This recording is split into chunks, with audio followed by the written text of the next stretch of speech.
తనపై మీడియాలో వచ్చిన వార్తలపై స్పందించారు పీసీసీ చీఫ్ మహేష్ కుమార్ గౌడ్.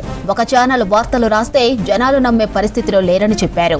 హైదరాబాద్లోని గాంధీ భవన్ ను ట్రస్ట్ మెయింటెనెన్స్ చేస్తుందని క్లారిటీ ఇచ్చారు. తప్పుడు వార్తలపై ఎవరు స్పందించవద్దని పార్టీ నేతలు, కార్యకర్తలకు సూచించారు మహేష్ కుమార్ గౌడ్.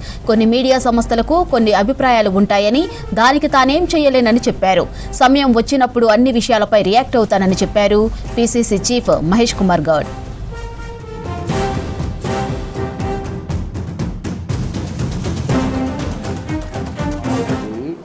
దీనికి ఒక ట్రస్ట్ ఉంది. ఆ ట్రస్ట్ వారు 5-6 లీజ్ ఇచ్చారు. దాంట్లో కాంగ్రెస్ పార్టీ కూడా ₹1 నెల కిరాయి చొప్పున ఇది లీజు. వెనక వాళ్ళు ఎవరైనా లీజు ఆ ప్రాపర్టీ దాంట్లో ఏదైనా జరిగితే మేము బాధ్యులం కాదు. నేను ప్రజాస్వామ్యాన్ని పరిపూర్ణంగా నమ్ముకున్న వ్యక్తిని, పత్రికా స్వేచ్ఛను కూడా పరిపూర్ణంగా అర్థం చేసుకున్న వ్యక్తిని. ఒక్కొక్క పత్రికకి, ఒక్కొక్క ఛానల్కి ఒక్కొక్క రకమైన అభిప్రాయాలు ఉంటాయి. ఇప్పుడు మా పనితీరు మీద ఒక ఛానల్ ప్రసారం చేస్తే అది పరిమాణికం కాదు. పీసీసీ అధ్యక్షుడు పనితీరు బేరీజ్ వేయాల్సింది కింది స్థాయి ఉన్నటువంటి క్యాడర్. పీసీసీ అధ్యక్షుడి యొక్క పనితీరుని బేరీజ్ వేయాల్సింది ఏఐసీసీ నాయకత్వం. ఇక్కడ అధికారులు ఉన్నాం కాబట్టి మా రాష్ట్ర ముఖ్యమంత్రి వారు కదా మా పనితీరు బేరీజ్ వేయాల్సింది. ఎవరున్నా ఎవరు లేకపోయినా నా దృష్టిలో పెద్ద అంశమే కాదు. నేను 20 నెలలుగా పార్టీ కోసం, పార్టీ నిర్మాణం కోసం ముఖ్యమంత్రితో సఖ్యతతో పనిచేస్తూ ఉన్నాం. రాష్ట్రంలో ప్రజలు మాకు అధికారం ఇచ్చారు.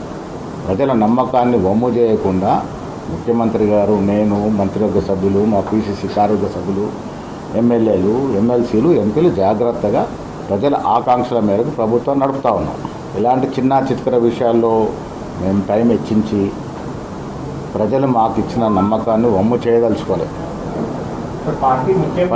పత్రికలకి, టీవీ ఛానళ్ళకి ఎవరి అభిప్రాయాలు వాళ్ళకు ఉంటాయి.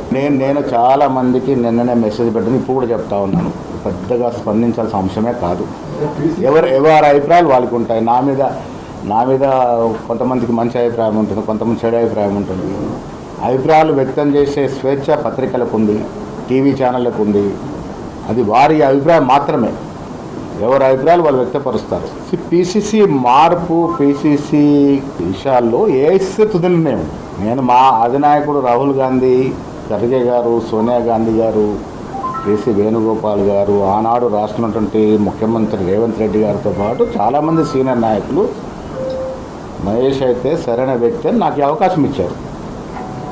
నేను పనిచేస్తున్నానా లేదని ఏఐసీ ఎప్పటికప్పుడు పరిశీలిస్తుంది. ఇది సందర్భం కాకపోయినా ఇవాళ ఏఐసీసీ దృష్టిలో Telangana PCC the best and active పీసీసీగా ఉంది. ఇది కేసీ వేణుగోపాలే స్వయంగా కితాబ్ ఇచ్చిన సందర్భం. ఆది నాయకత్వం మాకు కితాబ్ ఇచ్చినప్పుడు, నేను మా ముఖ్యమంత్రి కలిసి పనిచేస్తున్నప్పుడు గిట్టని వారు ఇంకెవరో చాలా రకరకాల వారి అభిప్రాయాలు వ్యక్తపరుస్తారు. వాళ్ళ అభిప్రాయాన్ని నేను ఏకీభవించడం లేను. అదే ఛానళ్ళు గతంలో నా గురించి చాలా మంచి కథలు కూడా చెప్పారు.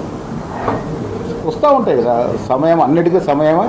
సరైన సమయంలో ప్రతిదానికి జవాబు వస్తుంది.